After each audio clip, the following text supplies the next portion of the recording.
Hello, my name is Jacob Trogan. I'm a real estate investor. I flip houses and I rent out houses. In this house I just bought, I'm going to be just reselling this to a retail buyer. They're getting a normal loan on it. So I bought this house. It's in Kansas City, Kansas. I've bought a few houses now, probably around 5, right in this general area. I bought this house from a wholesaler. A wholesaler from California had locked up this house with the home seller. The home seller was going through foreclosure, so they needed a quick closing in cash. I was able to pay the wholesaler an assignment fee. They made some money from me. And then an agent actually brought this deal to me, so that she split the assignment fee with the wholesaler, and so they both got paid. I really appreciate that agent. She thought of me because of posting on social media, doing things like this. I've built up a lot of networks, and now a lot of people know my name locally. So that's really how I was able to get this deal, just from somebody called me. I was able to come out to this property immediately when I heard about it. So let's go check it out. You can see the inside. It's not super pretty, but it's not too ugly either. So it's a 3-2 upstairs, and then it has a giant basement, which is what I saw opportunity for. A lot of not updated space downstairs, but livable. So you could actually house hack this house and split it in 2. My contractor wanted to rent it out from me and basically rent out the bottom. One problem why I decided not to hold this property, I sometimes will sell properties on seller financing, is because the property taxes are $4,000 a year. So 6711 Montana, you can search it up. So I have this under contract with a buyer. They bought it for $208 or so. I listed it at $209, so it had been like 5 days on the market, and I was able to get an offer very close. They wanted seller credit, so that reduces some of the profit, but it's great because I bought it for $150, and so I'm not making that $59,000 difference, but because you have costs for borrowing money, agent fees, but it's a very good deal for essentially I did nothing. I had to bring financing to the table, and I had to have the network of a home seller or somebody who could bring me the deal, and I had to have the analyzing ability to understand what this could sell for in its as-is condition. A lot of people suggested to me that I fix it up. I thought better a fast nickel than a slow dime. This house is probably worth $250 fixed up, so I did leave money on the table, but I also feel kind of good because even though, yes, I'm just charging a profit and making home prices higher, a lot of people were just as a greedy investor. I left a lot of equity in this deal for the home buyer. They're buying it at $209. They can go do some sweat equity. They can live in this property, and it's going to be worth $250 just from some of their updatings. I guess to show the front room, really what this house needs is probably resanding of the floors, which is labor intensive but not super material intensive. You could do a new countertop. All the cabinets are good, so maybe repaint the cabinets, but really like the kitchen's in good condition, it's just outdated. Painting, of course, maybe repainting the trim's an older style. I got a quote to paint and trim, and it's like $6,000. Which is fair. It was actually a very good price, and that was for $5,000, I think, labor only. But I just thought, well, some homeowner can do it for $2,000. Why not save the money? That's part of why I don't like flipping stuff as much. I think it just increases cost of housing. I'm happy to flip sometimes, but when homeowners can go in and do the same thing for half the cost, they can save that much money, and I don't have to charge them a premium. So this room looks really ugly, but it's really just, there's no mud or drywall on the walls, so it's not super bad. But you can, so this is the first bedroom. This is the master bedroom, you could say. Good space, very spacious. Outdated kitchen, kind of small, a little bit weird, but it works. So I could go in here. We have the kitchen and bathroom.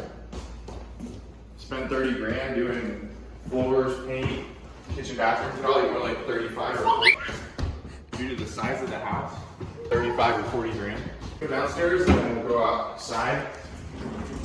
So it has a good garage space. It is a wonderful home. And you go down into the basement. And at one point, the previous seller had this loft separately. So he actually rented it out, but he couldn't rent it out. Down here we got the basement. It's livable space. I always count basement square footage a little different, but it's essentially finished. It's just it's outdated. You got this large space down here, and the lighting might be a little bad. but you also got an extra bedroom down here. Pretty large closet. It's older paneling. And so I just see a lot of this work as unnecessary when it's already livable. I know a lot of people could make this flip beautiful, and I like to do that sometimes, but really I prefer, if there's a house already like this, I just want to do minimal to it and let the owner who's gonna move into the house do that work, save money. If something's in not livable condition, super ugly, it needs electrical, not as much, I'm gonna do all the cosmetics on it, but also the more beneath the surface things, electrical, plumbing. When something like that pops up, that's when I want to rehab it. The other bathroom down here needs a new light, a few things that, just a lot of things people would be like, oh, I need to fix this up before selling it. Not when you're selling the house for 40 grand.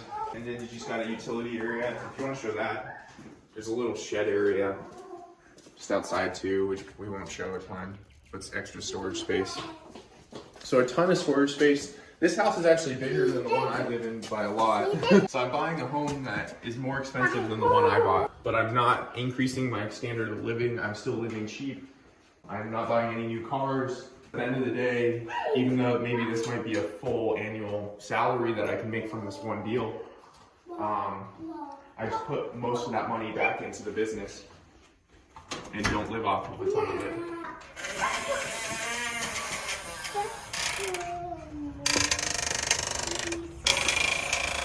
Ooh, lots of mowing. I need to mow.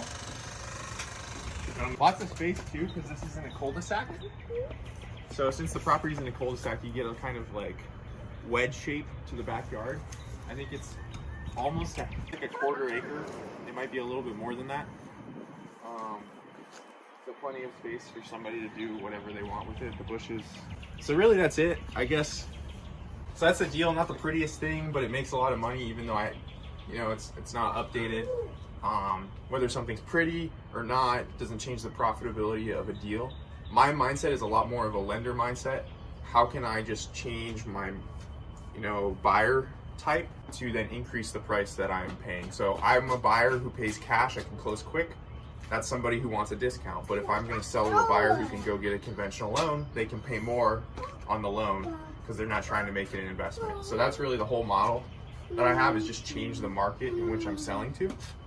Yeah, at the end of the day, this deal won't cash flow, it won't create equity. I'm kind of bummed that I'm selling it, but it's cash needed for today, and it gives me a lump sum that I can go then reinvest and continue the business. And so I'm actually, even though it's a great win and I'm selling it, I'm actually very bummed that I have to sell it. I think this would be a great house to rent out or sell or finance to somebody. But at the end of the day, my goal is keep playing the game of real estate and to help families achieve home ownership. I do genuinely want to have that, not just create more renters. And so I'm very happy that this buyer is going to be owner occupied. It's not an investor. They're Hispanic. I work a lot with the Hispanic population, and so I'm very excited to see what they do with it. And it's a great win. Thanks for watching. Please follow me on Facebook or YouTube. I would love to connect with you, help you make a plan for your finances, see how I could work with you in lots of different ways. That's all.